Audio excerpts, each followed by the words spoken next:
We'll get started in about 2 or 3 more minutes, you guys.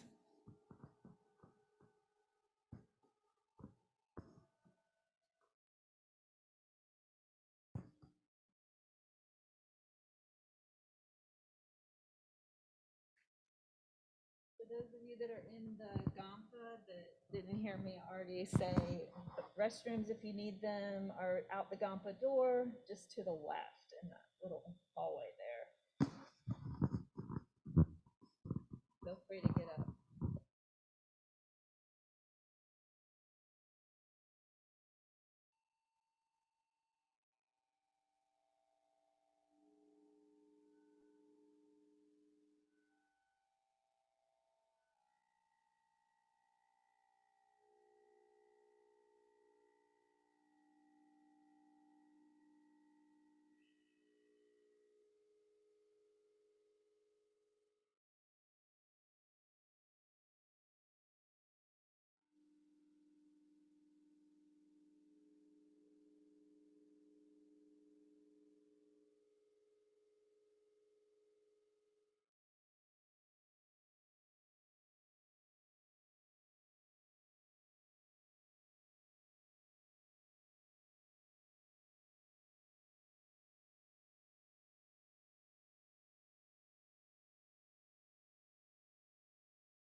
Now, we'll encourage if you are on Zoom and can and don't mind turning on your camera. We do have a screen set up for David, the teacher, and it's nice to have everyone's face as part of the class, if possible. If there's a reason you would rather not have your camera on, that's fine too.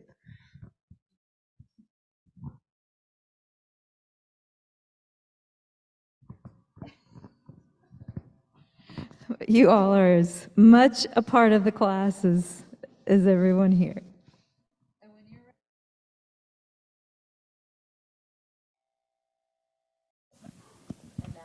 Now we're live. Okay. 7:02. We can get started whenever you're ready. All right. Well, welcome everybody. Before we get too far into this, I would like to remind you, maybe silence your cell phones if you haven't. I guess I need to make sure I did that too. I usually keep it off. Linda pointed out where the bathrooms are. We won't talk about the altar behind us. I know some of you have been here before, and maybe the majority of you, at least the ones in here, have not. So there'll be another class, Buddhism in a Nutshell, that will probably discuss a little bit more about all the things in the altar and some of the other classes. There are other classes, and I don't know if Linda's talked about any of those at all, or if you want to. I have it, sure. So immediately following this class, Buddhist Meditation 101, comes Buddhism in a Nutshell, as David just mentioned. And that's kind of a nice transition and goes a little bit deeper into like our tradition of Buddhism and kind of a big, broad overview of Buddhism in general. It's an introductory course, but it is chock full of information. I've been through it once, and it's like, wow, there's a lot of information in that class. So that'll continue on Tuesday nights when this class ends. And then there's Discovering Buddhism. If that's not enough for you, that's a 2-year-long project. So classes keep building on that. So the other thing, and again, this is from the notes that I've done before. I haven't done a hybrid class before. I haven't always had people help me. Our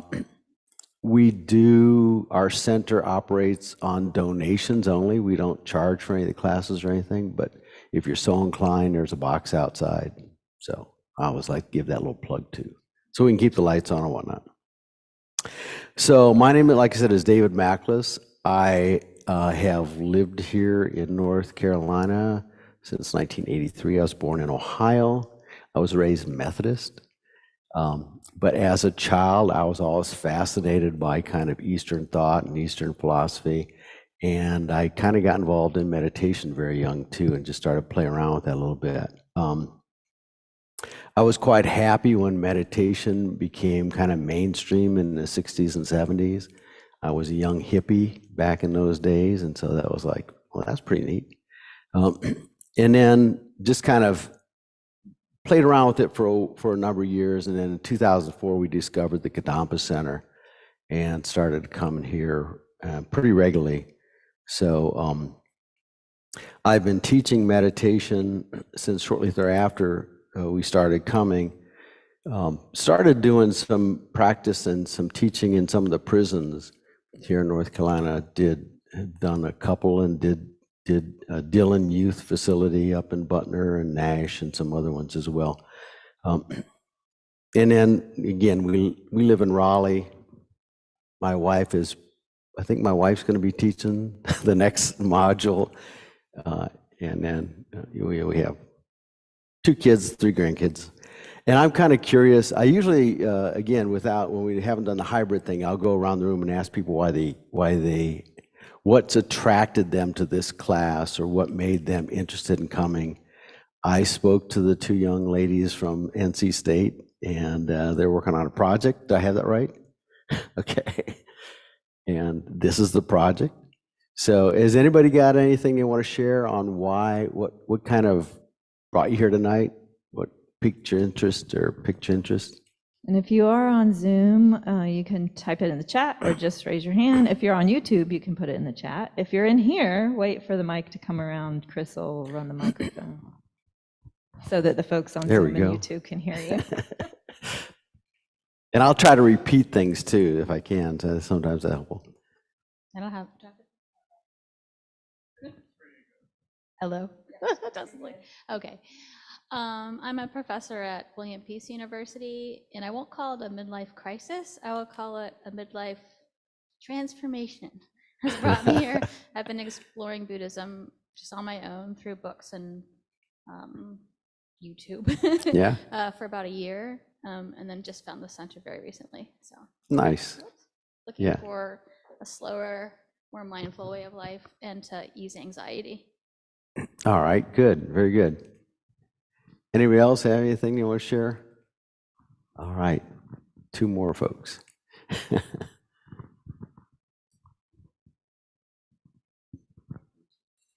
Yeah, I've been a member for a long time, and I took this class initially before I took refuge, and my meditation just needs a tune-up. There you go. So I'm here to repeat the whole process again. So, okay. yeah, and I'm a lifetime member of Discovering Buddhism. I just keep going and there you go. And going and going and going. You learn something new every time. Every time. Yep.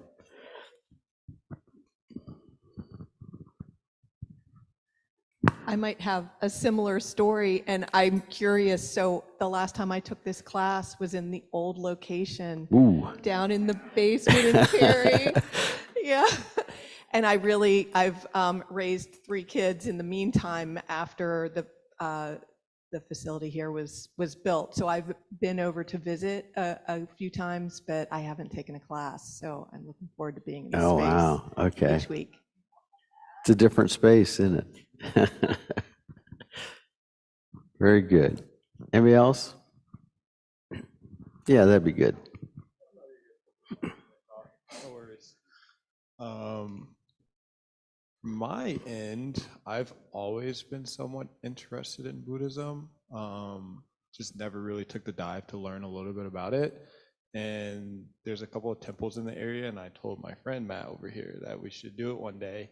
And he did the research. He was like, "How about this?" And I was like, "All right, sounds good. Let's go." So he's the activator of me actually coming out and doing it. So yeah. Okay. Nice. Yeah. Yeah. So curiosity primarily, huh? So I guess I was interested I'll probably say quarter life crisis. Okay. I just feel like there's more out there to be discovered, and it feels like a lot of the people who feel truly enlightened, they meditate a lot, or I would say Buddhists in general just have a very calm demeanor about life. Yeah. I just want to learn more about that. Okay. Very nice. All right. I'll let them explain too, to get it on record. Be sure to hold the mic close. Holy close. So I moved to Raleigh not too long ago from Wisconsin, and would occasionally go to a Zen Center in Milwaukee. And I know very little about the Tibetan school, and also my meditation practice is very inconsistent. So hoping to be able to jumpstart it here and be able to learn about the tradition. Okay, very good. And it's very similar, right? They're both Mahayana, the Zen and the Tibetan. This one's got a lot of fancy stuff. Yeah, a lot more stuff, not just white walls. Okay, yeah, so we're doing a school project. We go to NC State, and we were supposed to choose to go to like a religious service practice other than like our own religion. And honestly, like I was most intrigued by Buddhism. I thought it was pretty cool. So that's why I chose here. What class is it? It's the early traditions of religion. So you pretty much learn about like every religion. Okay, early. Yeah. Early. This is an early one. All right. Anyone online? No takers? Nope. All right. Well, the thing about meditation is it's an ongoing practice, right? It's not something that you just, well, you could. I mean, you can just dabble in a little bit, but it's almost like exercise, like, training for a marathon or some sort of exercise regime. Is you kind of develop a habit of doing it over a period of time, and the more you do it, the more habitual it becomes, and so it becomes part of your life. So I'm still in the beginning stages. I've been doing it for a long time, but I still feel like a beginner because there's always some new things that you can discover and kind of expand on your practice a little bit. I would encourage you, and I will throughout this class, that you try to set aside some time daily if you can, even if it's just, I've got a friend that's doing it now. She said, I'll sit for 2 minutes every day. And usually once she's sitting for 2 minutes, she'll sit for 10 or 15 or whatever. But, she tries to make a habit of doing at least 2 minutes every day. But there's people that do a lot longer, right? But if you can try to get in the habit of doing it and make it a part of your life, that's where it begins to make a difference. You'll notice it. It's a gradual process. So that's what I would encourage you to do. And again, it's a lifelong practice that you're going to be involved with. There are some books out there that are helpful if you want some additional reading. This one, Kathleen McDonald, How to Meditate, is a good book. Some of the meditations that we're using in this class I think they've probably come from this. I didn't develop this course. This is developed from FPMT, which is our umbrella organization that oversees the Kadampa Center. But yeah, that's a good book. There's How to Meditate. There's Meditation for Dummies. There's a wide variety of different books that you can look at. I'm an Alan Wallace fan. He's got one called Attention Revolution. That's pretty good if you're familiar with him. So there's a number of books out there that you can get a hold of to kind of deepen your practice a little bit. And there's a couple of different types. We'll talk a little bit more about that in a second. But we're going to start out and actually do a meditation to begin with. So what I'm going to have you do is just sit comfortably. Now, if you're in a chair, it's, you can do this either way, chair on the floor. Try to keep your back as straight as possible. So You may not want to lean against the back of the chair, but kind of pull yourself up away from it a little bit. Have your feet planted, comfortably on the ground. If you're on a pillow, on a cushion, again, just try to keep your back as straight as possible. Sometimes it helps for me to sit towards the front of the cushion where it throws my hips forward, and that helps me keep my hips or keep my back a little straighter. But for right now, we just want you to just sit comfortably.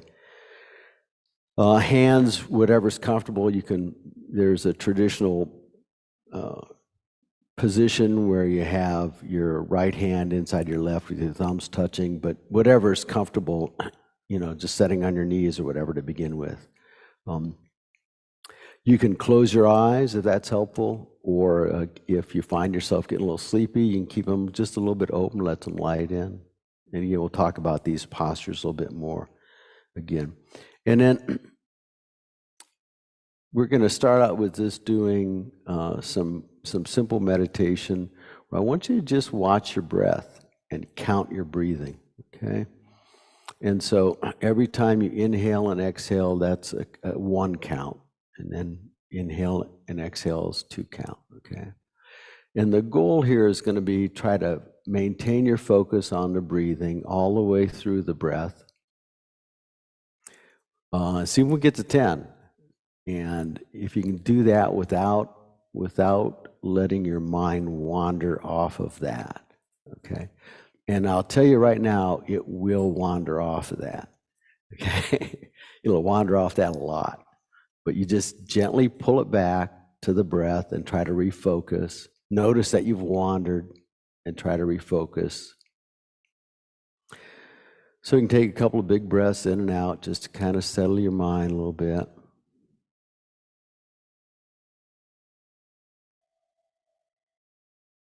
And then you can start counting your breathing.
If your mind has wandered, gently pull it back.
Pull your mind back to your breath.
Gently bring your mind back to your breathing.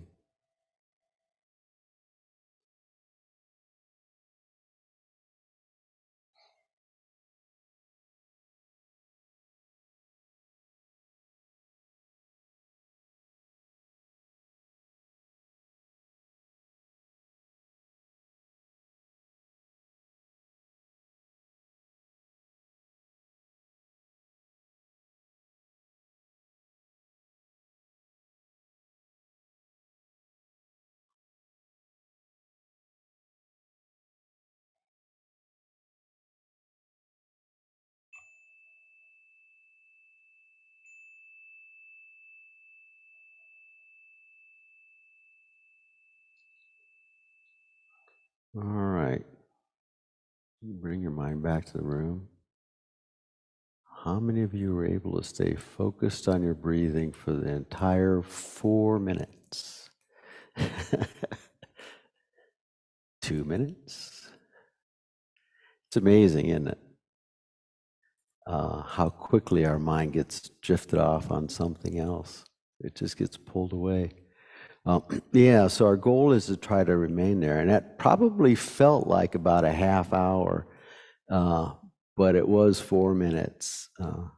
Usually the first one, we try to keep it pretty short if we can. What were your experiences during that brief period of time? Anybody want to share anything? Oh, I guess we need a microphone. You can go ahead and, oh, here it comes. And again, if you're online, if you're on YouTube, you can type it in the chat. If you're on Zoom, you can just raise your hand. My experience, I found it interesting that somewhat hurt to try to pull myself back into concentrating on my breathing. It felt like I just rather let my mind wander versus actually forcing myself to focus on my breathing. Which is interesting. Daydreaming was more attractive. Yes, very much so. Okay. Yeah. Good. Thank you. That was good. That's a good observation. Anybody else? Okay. So my mind wandered almost the whole time, but instead of enjoying it, I was just being self-critical. Oh, yeah. Okay. And then the couple of times where I caught myself maybe relaxing into just breathing, I congratulated myself, and then I said to myself, oh, what? Well, I just, your mind just wandered. Yeah, that's right. You started a story about that too. Yeah, yeah. Go ahead. No, go ahead. Jeremy, you can unmute. Can you hear me? Yeah. Thank you. Yeah, this happens a lot when I do this, just focus on the breath, and it happened tonight, but I just doze off and then I come up, wake back up, and I don't feel tired, but as soon as I start to focus on the breath, I start to drop off. So that's a big physical reaction. Yeah, I have that problem too sometimes. So yeah, if you can kind of keep your eyes open a little bit, sometimes that'll help to let the light in. It's a hard one. We have two little demons that we have to battle throughout the process of meditation. The excited mind that just kind of takes off, and then the drowsiness is the other one we kind of battle all the time. And that goes on for a long time, that battle between the two. So you have to find a way to kind of balance that. I'll say that I find it less of a problem if it's earlier in the morning. It's easier for me to stay awake in the afternoon and evening, and I've taken some classes that have been like at-home retreats, right?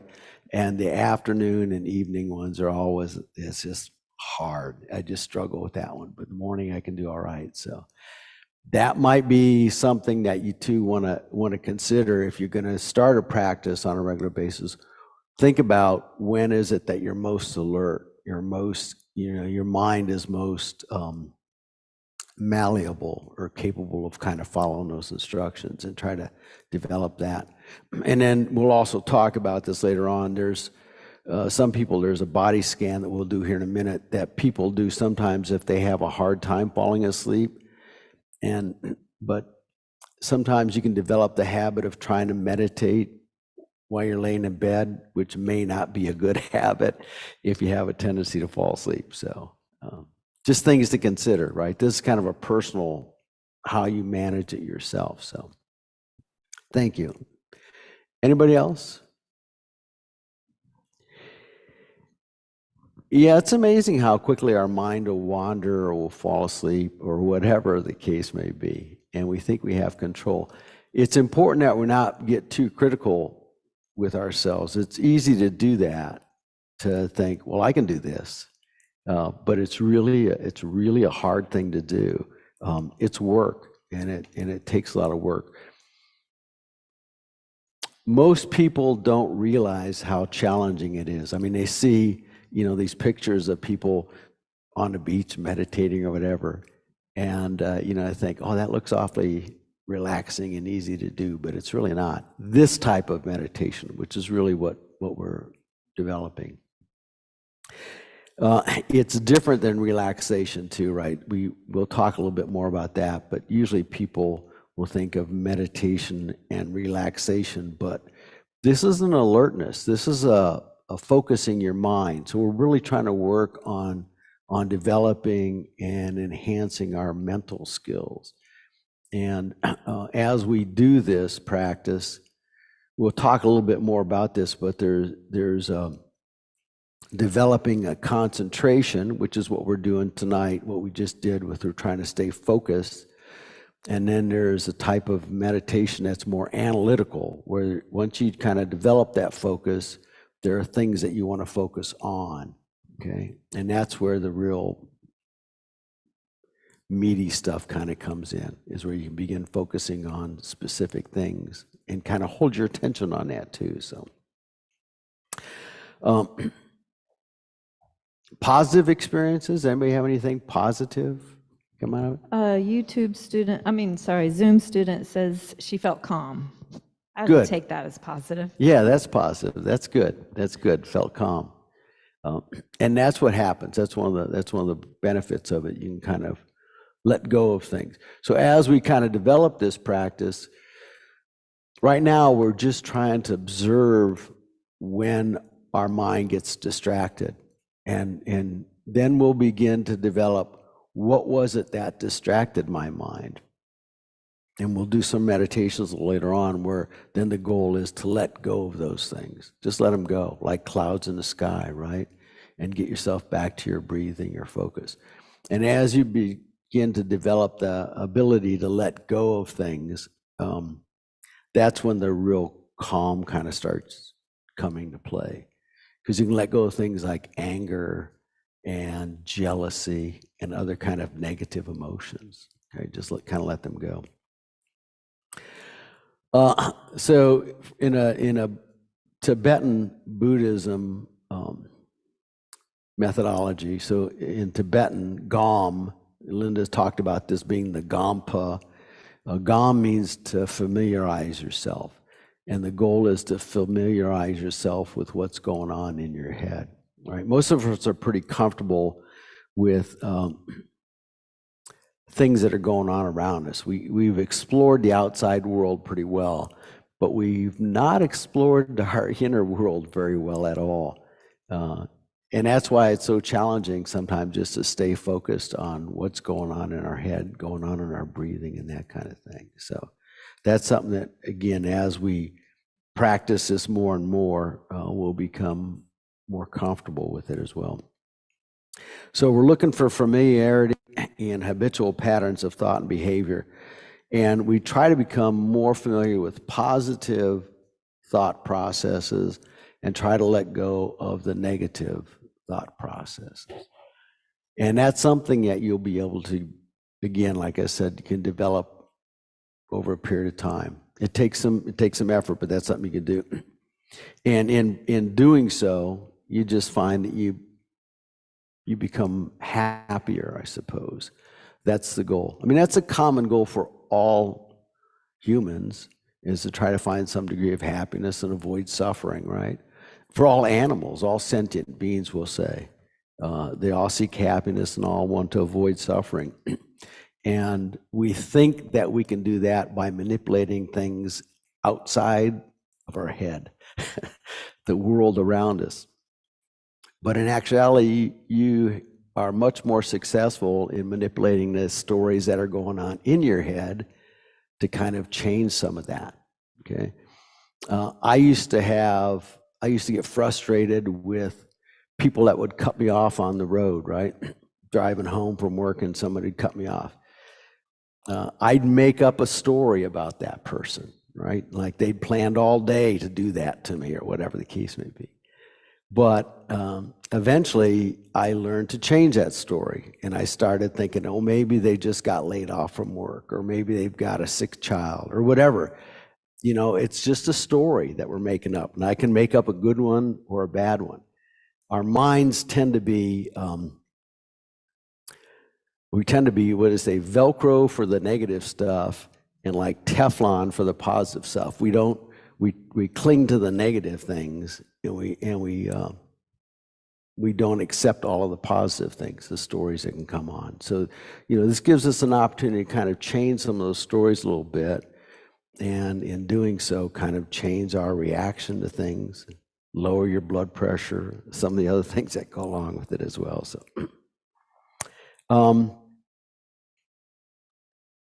so it is, again, it's different than simple just relaxation, because we're trying to change our thought process, observe our thoughts, and then change them. So the beginning meditation, the one we just did, the first step, it's kind of like I was reading this weekend, an axe or a wedge, right? If we can get the tip of that wedge in between our thoughts and the observer in our head, our awareness, then we begin to create some space as we get that wedge kind of pushes things further and further apart. And we begin to kind of observe those thoughts and then evaluate them and change the way we think. We make assumptions that we are those thoughts. If I get angry, I assume, and this is what we taught in prison, right? Because a lot of it was just anger management. People say, I'm angry. Well, you're not angry. You have angry thoughts, and you have angry habits, and you react very negatively to something that may occur. So this gives us an opportunity to create just a little bit of space where we can begin to kind of evaluate that. So instead of a stimulus and a reaction, we have a stimulus, we can pause and think about it, and then we can have a response, which may be more positive, or at least not negative, right? It might be neutral, but we at least can kind of respond differently than we would. Does that make sense? So that's really kind of our goal in this. The real purpose is to transform our mind by gradually decreasing the negative and harmful aspects and increasing the positive and beneficial aspects of our thought process. And they've shown that this really makes a difference. You might have heard of the term neuroplasticity. So over time, we're creating new pathways in our brain, right? And setting up a new way of thinking and trying to let the old ones go away. I'd read an example that was helpful for me some years ago, where they described, say you have a herd of sheep, and there's 3 different pastures that you take these sheep to, A, B, and C. Well, there's another pasture, D, over there, but we don't go there, right? As we travel from one to the other, the sheep walking on that create a path, and then they begin to follow the path. So it strengthens it. If you want to move to pasture D, you have to kind of cut through some weeds and bushes and whatnot to start to get a new path going. But once it's there and once it's formed and they're walking on it, then that new pathway kind of becomes a standard. And you can let some of the older pathways, they'll kind of fade away. So the same thing happens in our brain with the neuroplasticity. We can create these new pathways through some of these practices and allow some of the older pathways that we just thought maybe were reactionary to kind of go away. Okay, but it just takes time. It takes practice. So, all right, we're going to do another little meditation here. This is a body scan. So this one I'm going to actually kind of lead you through, and I'll talk during this process. Okay. Anybody have any questions, comments, or thoughts?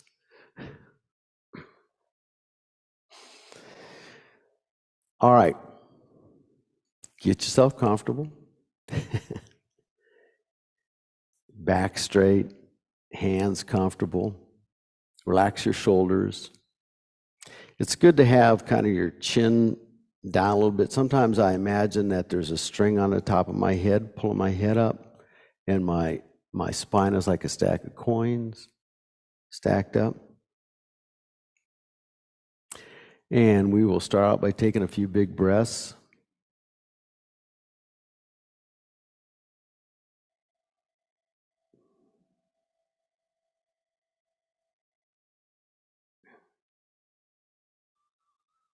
Just focusing on your breathing for a few minutes or seconds.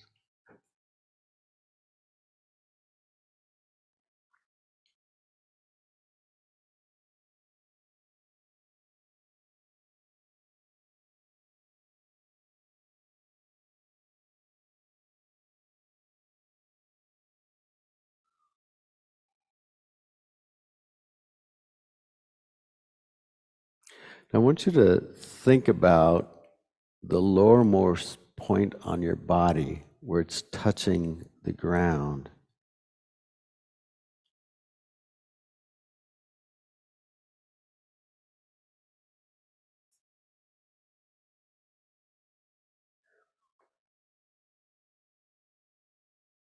And I want you, if you're sitting in a chair, start by relaxing, just totally relaxing your feet and your legs.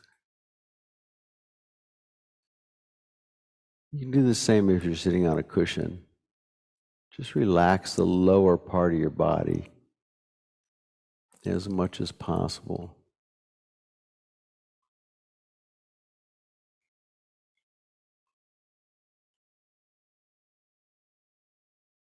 Then I want you to relax your thighs.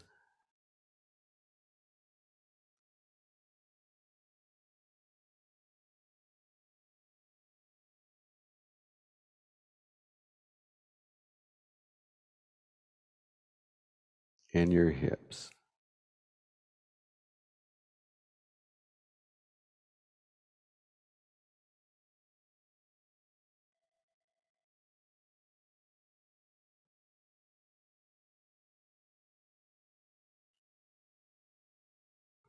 Then I want you to relax your hands. Think about each finger.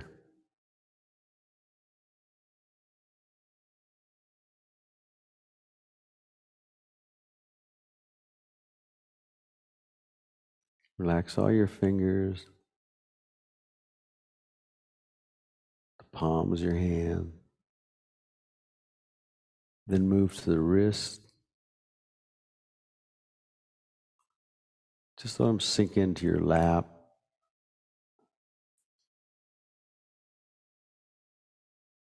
Your forearms.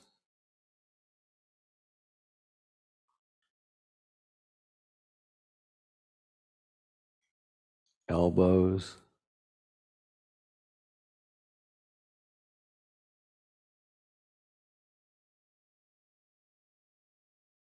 And your upper arms.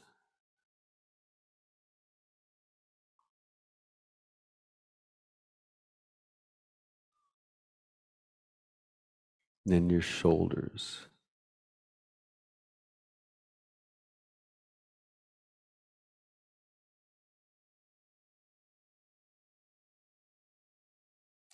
Try to maintain a higher level of awareness while you're doing this.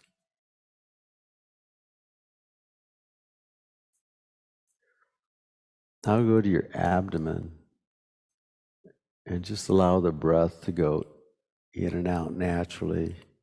Your abdomen rises and falls, but relax it as much as possible.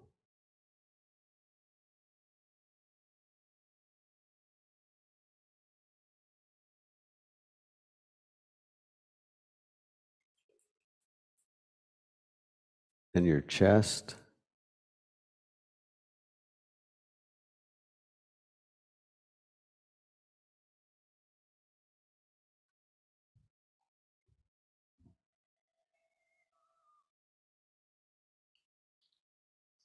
Your lower back.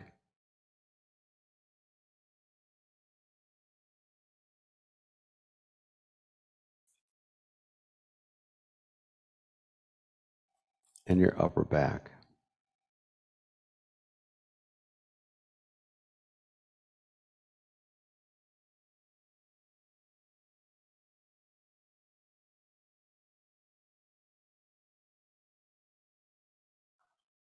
Now relax your neck.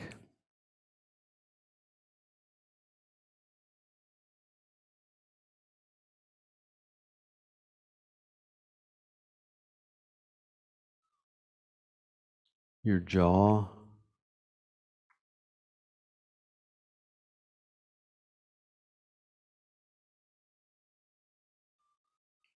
Relax your cheeks.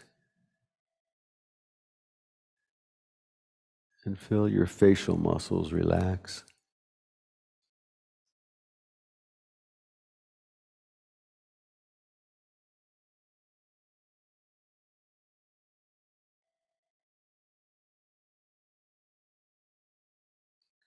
Your ears.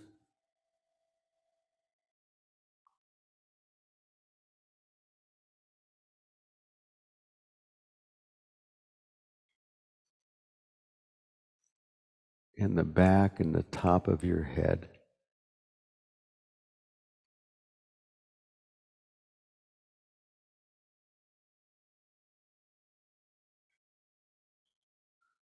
And again, try to maintain your awareness.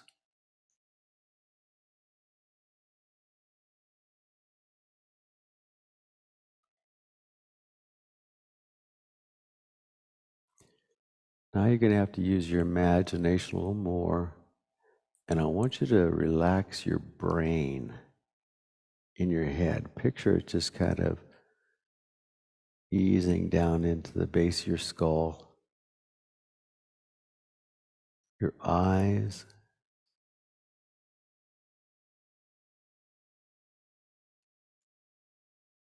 Your sinuses. Your mouth and tongue.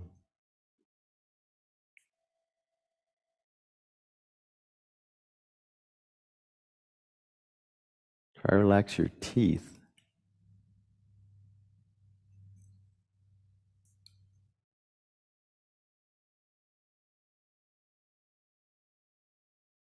And your throat, your esophagus, your airways.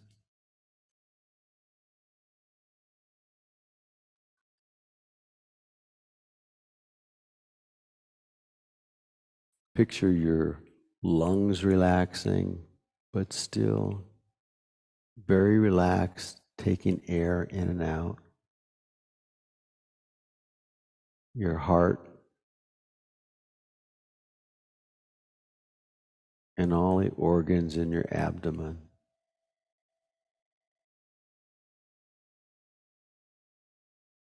But maintain your awareness.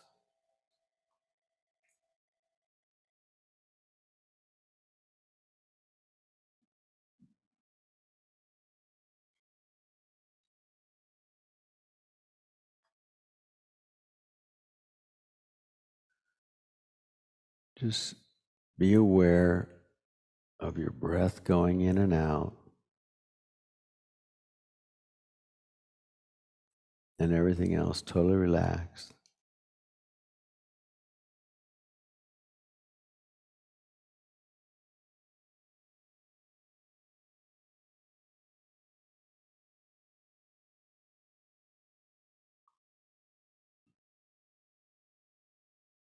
If your mind wanders from your breathing, let go of whatever thoughts you had. Just come back to the breath.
All right. Jeremy, were you able to stay awake during that one? Did stay. Okay. The eyes open more. All right. Thoughts on that? A little different, right? Different than the first one. More of a visualization. Was that harder? It's easier when someone's talking, telling you what to do. Yeah.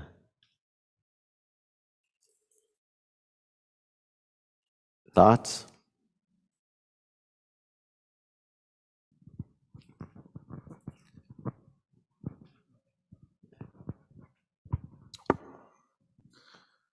I felt my body aching more than usual, especially when I was trying to focus on relaxing whatever part of that body that we were focusing on. Okay. But I also felt it gave me something to focus on that would easily bring me back to my breathing as well. Okay. Good. Good. Interesting. It was harder for me to get into the focusing at the beginning, like when it was starting at the base. Like it was very hard for me to kind of just grasp it, I guess, where compared to the other one where you're able to just count your breath and be focused on your breath. Right. But then once kind of found the rhythm of how do I focus this and stay that attention, like then it felt deeper as it kind of went on. Okay, good. Good. Interesting. I thought it was a lot easier and gentler and kinder. Yeah, but the opposite, where with the first one, I was criticizing myself every time I wandered. But this one, I feel like my mind was responding to my relaxing the body. So, Oh, good. you know what I mean? So Yeah. like my mind followed my body, which was nice. Yeah. I didn't give you a chance to be too self-critical. Yeah. Sometimes the guided meditations, people do better with those rather than just kind of the bare attention or the counting the breath and stuff. At some point in your practice, you'll be able to read something ahead of time. You can do that body scan yourself, right? You can begin to develop those skills. The meditation's all written down now, and then on handouts. I think I might have mentioned that. I'm not sure if I did or not. No, okay. All of these are on the Kadama Center, the website. If you go under programs, I think it is Meditation 101, you can find all these meditations. So, the first few times you do them, you kind of read through them, but then you begin to kind of just able to do them on your own. And there's a lot of meditations. There's so many different types of meditations, analytical ones particularly, and they call it Vipassana. So those, again, you'll begin to kind of develop an ability to kind of memorize those and just do them in your head and do them slowly and deliberately and kind of take your time and do it. But a lot of times people find that a little easier than just doing the focus thing. So, all right. Any questions so far? The thing about this is, do you have any over there, Linda? You really can't do it wrong, okay? There are problems that you can have. Like I said, your mind gets too excited, you get too wrapped up in something. Something happens that you're all caught up in, and it's hard to do a meditation. Or, you're tired, and it's hard to do the meditation. But again, comparing it to exercise, you have good days and bad days at the gym. And so you're going to have good days and bad days on your practice too, and that's just kind of the nature of it. And that shouldn't be something that discourages you. That's something, you have to be careful of, that you don't beat yourself up because you didn't do a very good job on any one particular day. You're doing it, right? That's the job, is you're doing it. So there is no wrong way of doing this. It's just a matter of doing it over and over again and practicing it and develop the habit. Yes, ma'am. Awareness, yes, yeah. No, I'll repeat it if we don't get a chance. I think the word you were using was awareness, or don't bring yourself back to awareness. Was that the word you were using? In this last one? Yeah, to try to maintain your awareness. And I had a sense of what you meant, and then you did my mind was wandering. I was thinking, what exactly does he mean by awareness? I was thinking about, how my body feels, the air around me, those sorts of things. Then you talked about breath, but I was just wondering if you could do a little more follow-up on that. On the awareness piece of it. So it's okay to be aware. I wanted you to be aware of the different body parts as we talked about it, right? Focus on those. But that was a purpose of the focus. That was a purpose of the awareness. Whereas the first meditation, we were just supposed to be aware of our breath the entire time and not try to get distracted by our own thoughts that kind of pop up. So does that make sense? That answer your question? Physical awareness. Yeah. Yep. And he was more aware of pain and discomfort, which was probably there anyway, but you probably weren't aware of it. So as you kind of drill in on this, you become more aware of it. People too, another thing that comes up is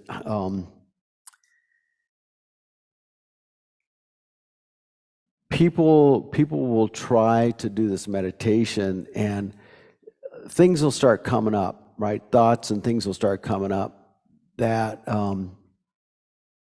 they may have had before, but they weren't aware of them before, so to speak. They didn't separate from them. So there's a tendency to think that I'm getting worse. I'm doing meditation and now I'm having all these problems. All those problems were there. Sometimes it's like a snow globe, that our awareness, our consciousness is so disturbed by so many things going on that once it settles out, you see, oh, there's some garbage in there, right? And some of that stuff comes to the surface.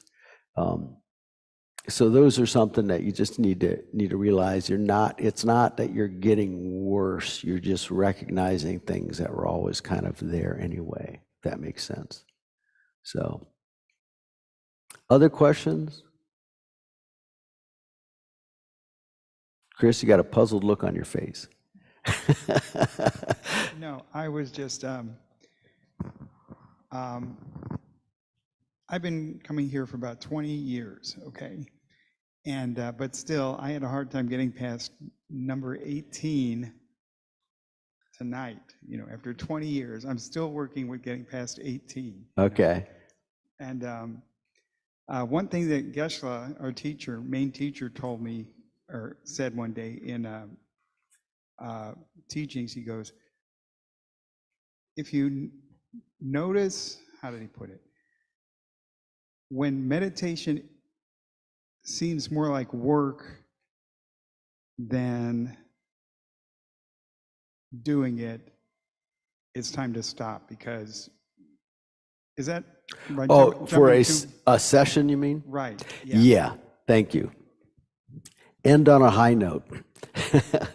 So don't, you know, if it's, and that's why we say start with just a shorter period of time, what you're comfortable with.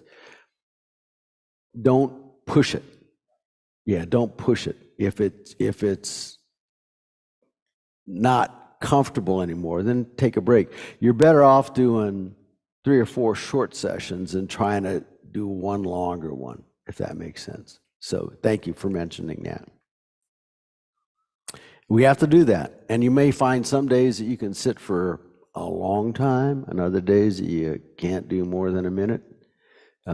That's okay. You know, do what you can. Do what you can on that particular day. But make sure that you, because the other thing is you don't want to get to the point where you don't like it, and you know you don't want to do it anymore. So that's not good. So don't push it. Thanks, Chris. Any other thoughts? Anyone online?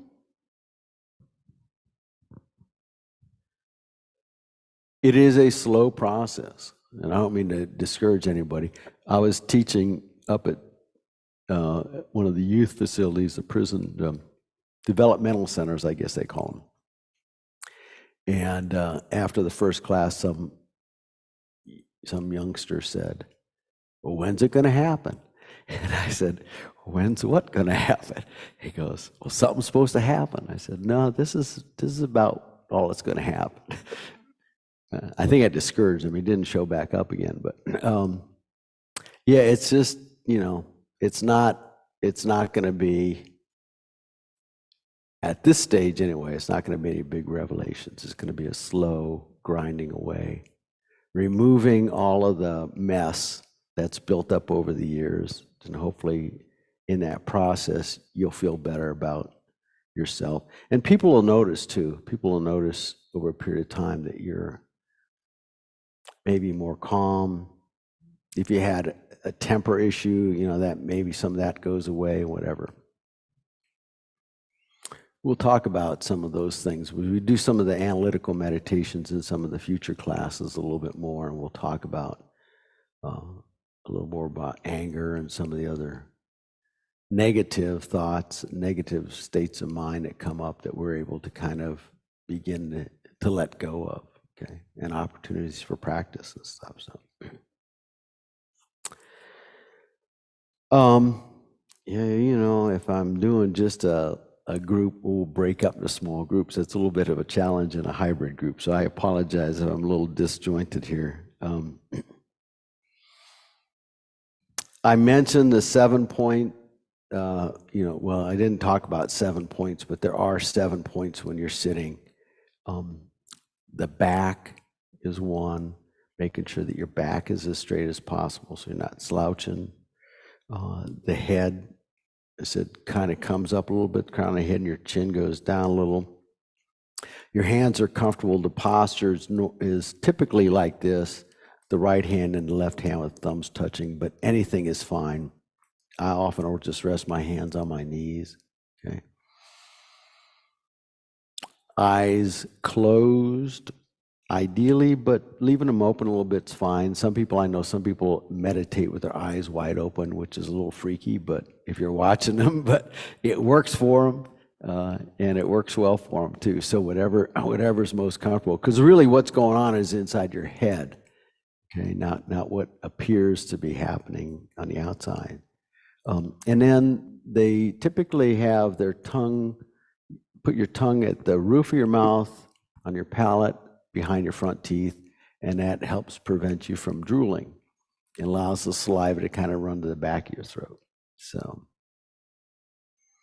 and again, it's work that's being done inside your head. So I can't really coach you other than, or somebody else cannot really coach you other than, you know, if you have questions and thoughts and want to explore that, but we can't see what's going on. You're the only one that can. So, you know, there's a limitation on how much we can kind of provide in terms of extra information. So it's a good idea to wear something, you know, comfortable when you're going to be doing your meditation, something relatively loose. I also would encourage you, if you're going to find, you know, maybe play around a little bit with time of day to see what works best for you. I do my best meditation in the morning, first thing when I get up, hit the coffee button, get a cup of coffee, go up and sit down. And that's kind of how I usually start my day. But again, that varies for people. Some people are better in the evening, some people are better in the morning, whenever. And try to find a spot in your house or in your apartment or wherever that you use for your meditation. That helps you kind of get your mindset right and know that, you know, it's like if you have your exercise equipment, you know that when you go there, that's what you're supposed to be doing. Unless it's like me and it's a clothes hanger. But, you know, for meditation is the same way. If you have a place that you're sitting all the time, that you're going to kind of make your little area, that's fine. That's ideal. You can kind of set up, okay? And then we encourage you to set your motivation.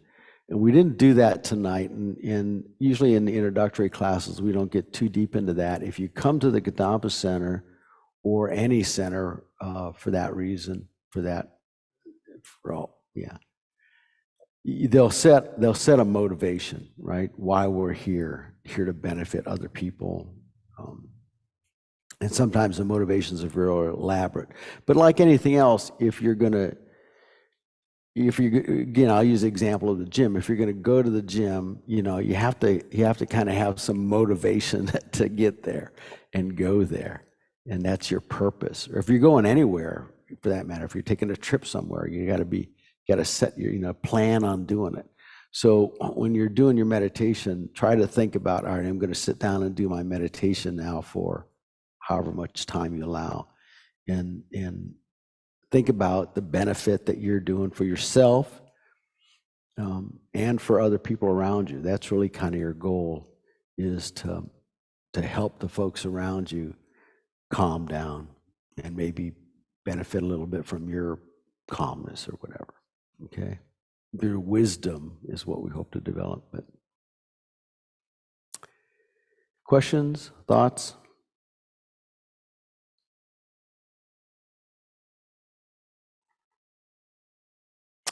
So, and there's mindfulness. You might have heard that term quite a little bit. They use that a lot now. And then there's concentration.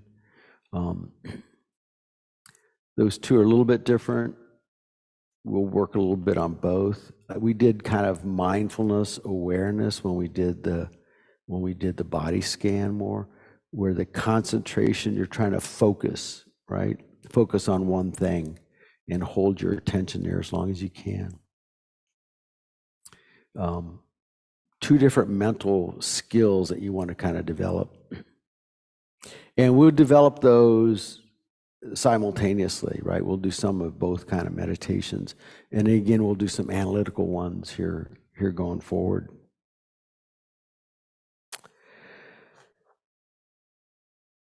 Don't judge yourself as much as you know, if you can. Try to maintain equanimity towards yourself. You're doing something that not many people in the world do. Okay, we wish more people would do it, but not many do. So you're trying to explore ways of improving your mind and your attitude, your outlook. And that's something, you know. So the fact that you're just doing it is really worth quite a little bit. So don't beat yourself up if you don't do it real well, you know. Give yourself a lot of leeway there. All right, and it's like I said, we're trying to develop these new habits, these new ways of thinking. There was an example I read in a book. There's a really good book called Buddha's Brain. I think it's still out there in the library. I can't remember who wrote it. A scientist, a neuroscientist, but it's a good book. He writes in there about this story about milk, and he's dealing with anger and patience, and that's what he's kind of working on. And as he practices his meditation, he describes these different stages of growth, and he says stage 1.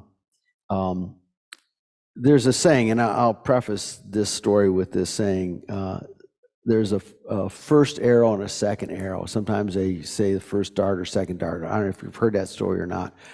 You know, if somebody says something or does something to us, it's like getting shot with an arrow or with a dart. But that's not the problem. The problem is we keep stabbing ourselves over and over again with the arrow. We replay it, right? We replay the story, and it gets more and more painful every time we kind of go through that, as we've confabulated this whole story.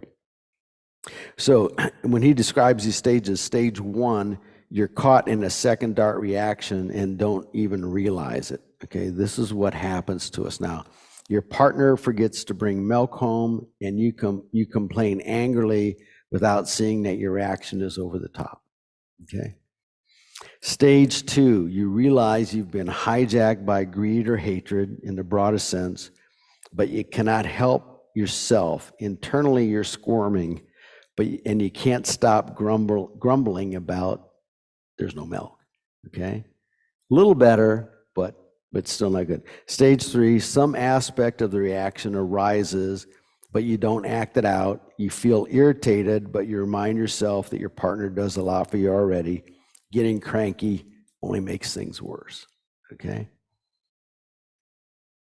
In stage 4, the reaction doesn't even come up. Sometimes you forget you ever had an issue. You understand there's no milk. You just figure out what you're going to do next. Okay. So as you practice these things, you begin to see yourself going through these stages where things that maybe have bothered you before, you can just kind of let go of. It's like, that's just the world we live in, you know? So that's what the development is for. So that, and again, that's how this differs from just mindfulness, relaxation that you might hear about too. We actually have a purpose, which is to make ourselves better human beings through this process. So I've done some training before where we've had people, you know, I'll have you just cross your arms for a second. Okay, now I want you to cross them with the other arm on top. You have to think about it a little bit, all right? And it's not very comfortable, right? So this is kind of our default mode, and we're trying to move to this. Now, when we do this 100 times, 1,000 times, pretty soon that would become our new default if we've changed the way we've done it, right? But we do this without thinking about it. So this is the same kind of thing. We're going from this unconscious incompetence to these stages where we're, you know, going through unconscious competence, where we've just kind of changed the way we're thinking. So the same kind of 4 stages that take place. So. All right. Pardon me? Questions, comments, thoughts? And just a reminder for folks on Zoom, you can just do your little raise your hand. If you're on YouTube, just put it in the chat. All right, we're going to do another meditation.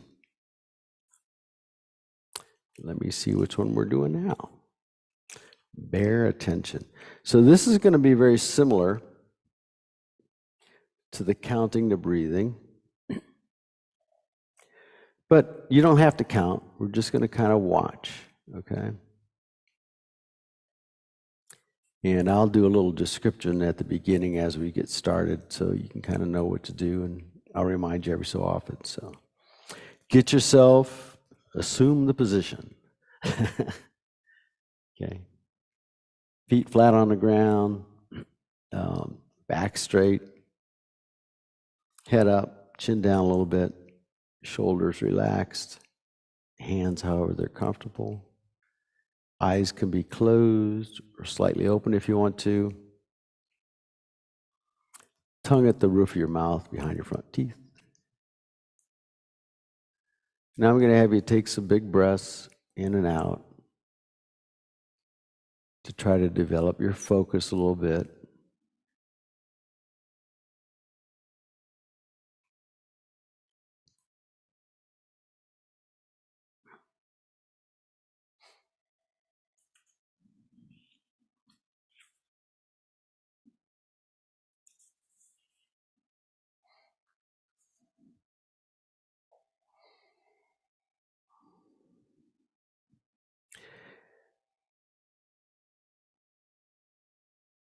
I want you to pay attention at the air going in and out your nose. Maybe the very subtle sensations as you breathe in and out. You might feel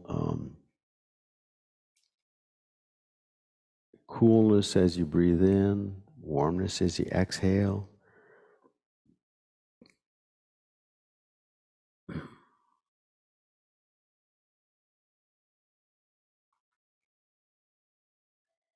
Just place your attention on the sensations associated with the breath.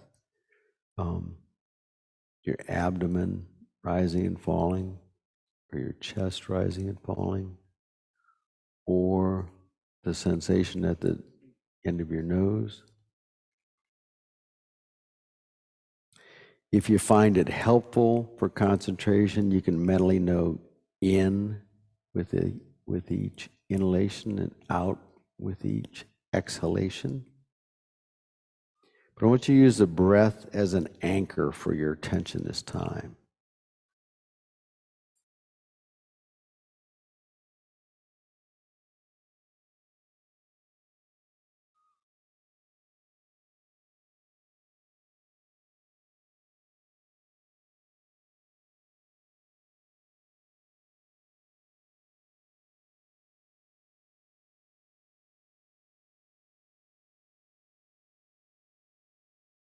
So distractions are normal.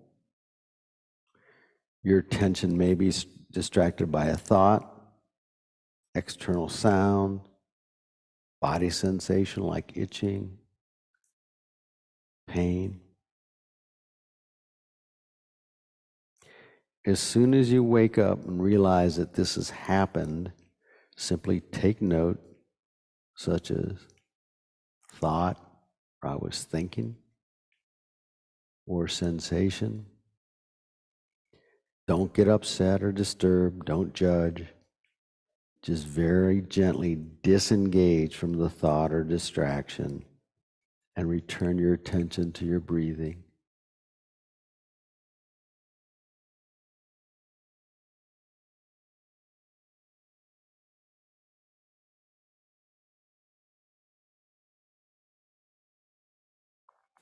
So we're starting out with concentration.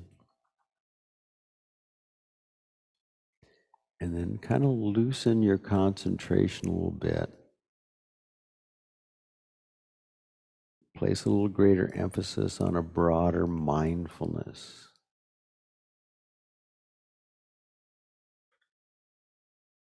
Allow your mind to be attentive and observant to whatever comes to notice, regardless of what it is.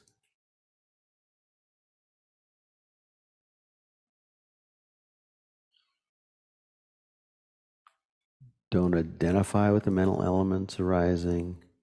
Simply observe them like a tourist, just watching them flow by.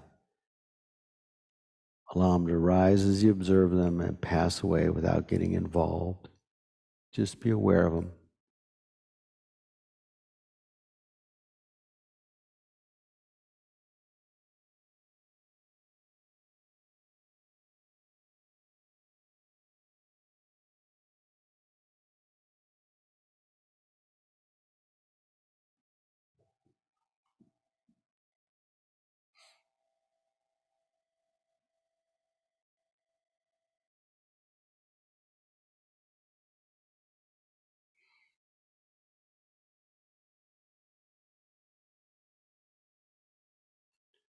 Again, don't follow the thoughts, just let them go.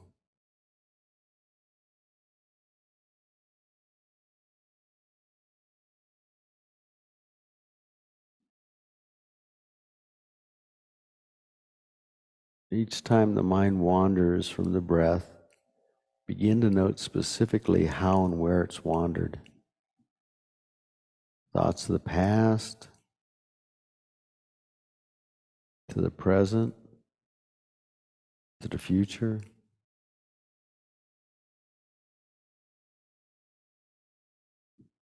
What kind of thoughts tend to attract your mind's attention?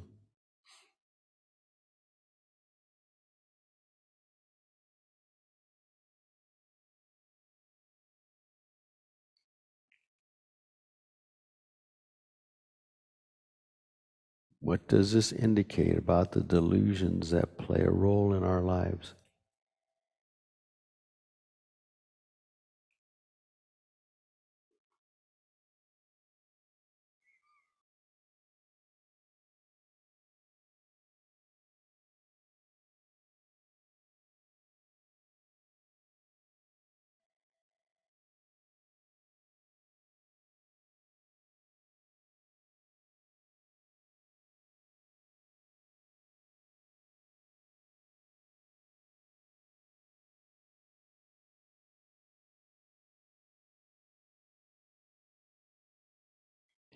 If you find yourself caught up in a thought, just let it go.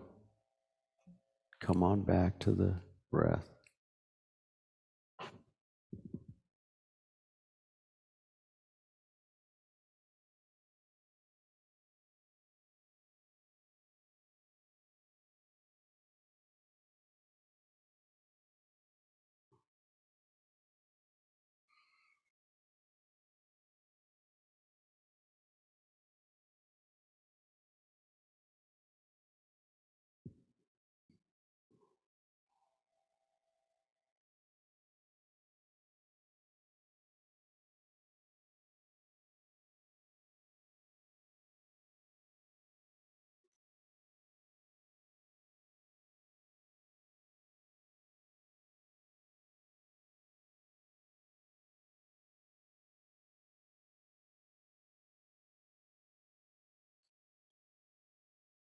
Bring your mind back to your breathing if it's wandered.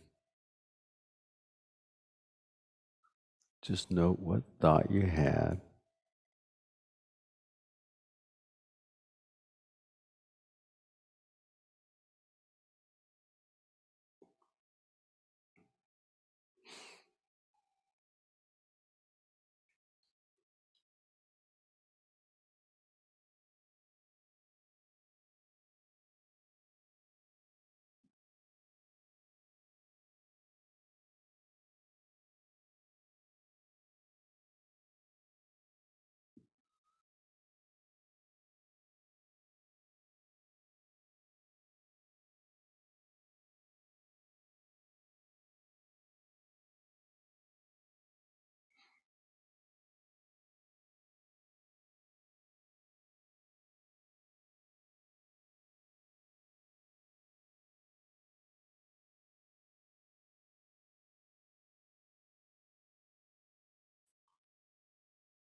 Bring your mind back to the breathing.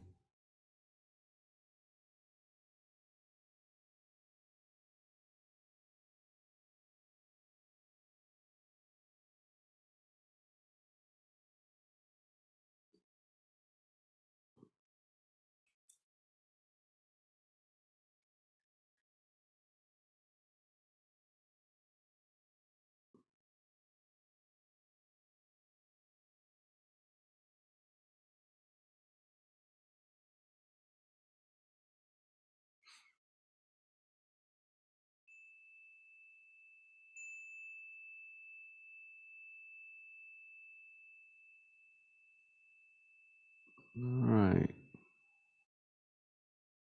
Bring your attention back to the room.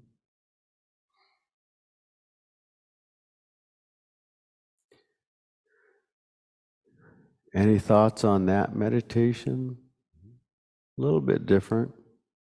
Were you able to notice some thoughts that popped up? Some weird ones.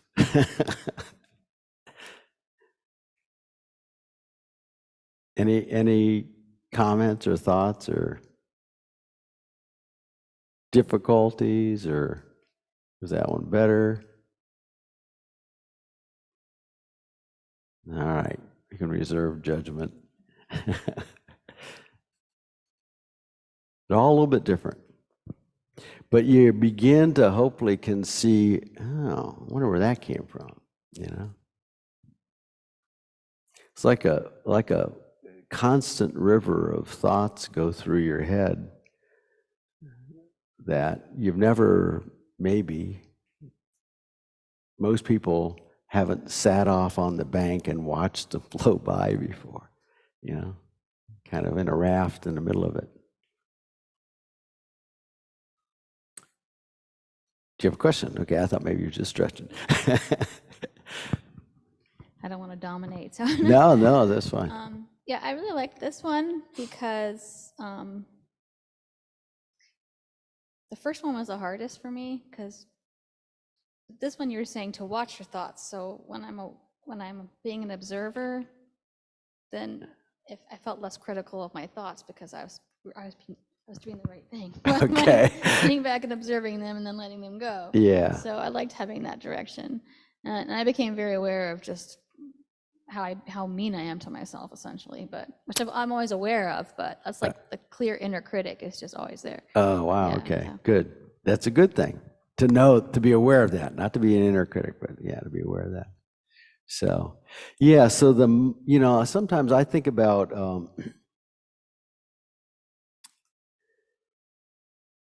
most everything we learned, well, there's a level of concentration, right? Concentration or focused in on it.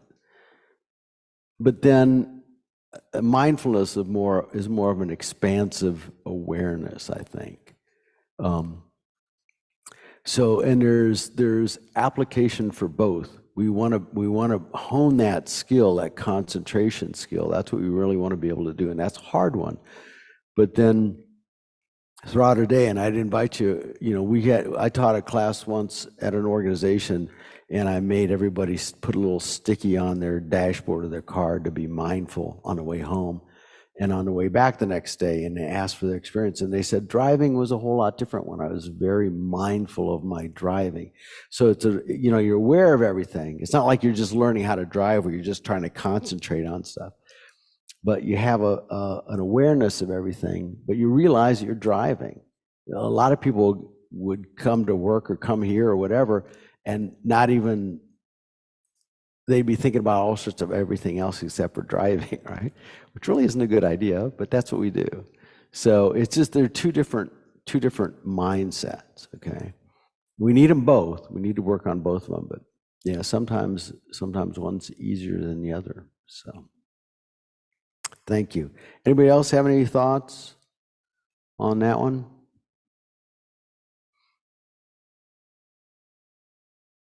Jeremy stayed awake.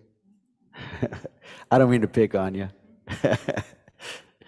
but I'm the same way. So, all right. Any difficulties or questions that they have before we kind of wrap things up here for tonight? Things that are not sure of? So homework, we've got homework, of course, right? Try to find yourself a spot and a time of day that works best for you. See, play around with it a little bit if you can, okay? And it doesn't have to be a lot of meditation, but try to practice. So again, these meditations are online. Try to practice either the bare attention or counting the breaths. And you can do both, right? Do a little bit of both. At least once a day if you can for 10 minutes. Give yourself 10 minutes. Try to make yourself 100% committed to 10 minutes a day or 5. Pick a number, all right? And do what's good. Do what's good for you. And then maybe next week when we come back, we can share some of the experiences and challenges that you had in doing that over the last week, and see if we can kind of work through some of those a little bit.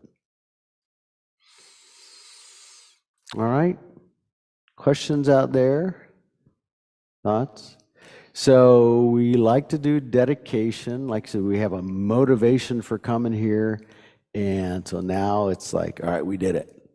We spent an hour and a half doing this, focusing on improving our own lives and hopefully the lives of the people around us, that we can make things a little bit better for everybody. And it will.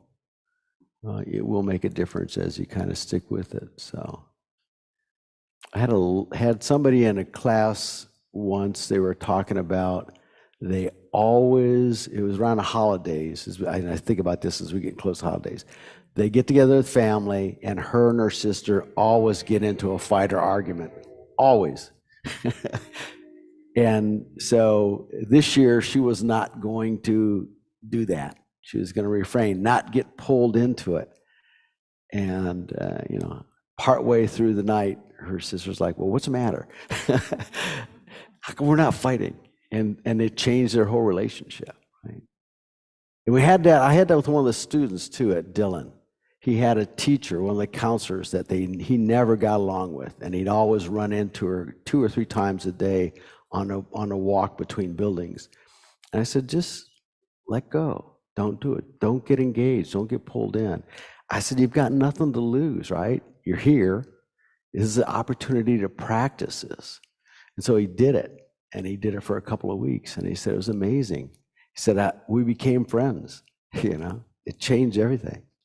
So it just takes time, and being aware of what's going on in your head rather than just letting it spew out or whatever. So,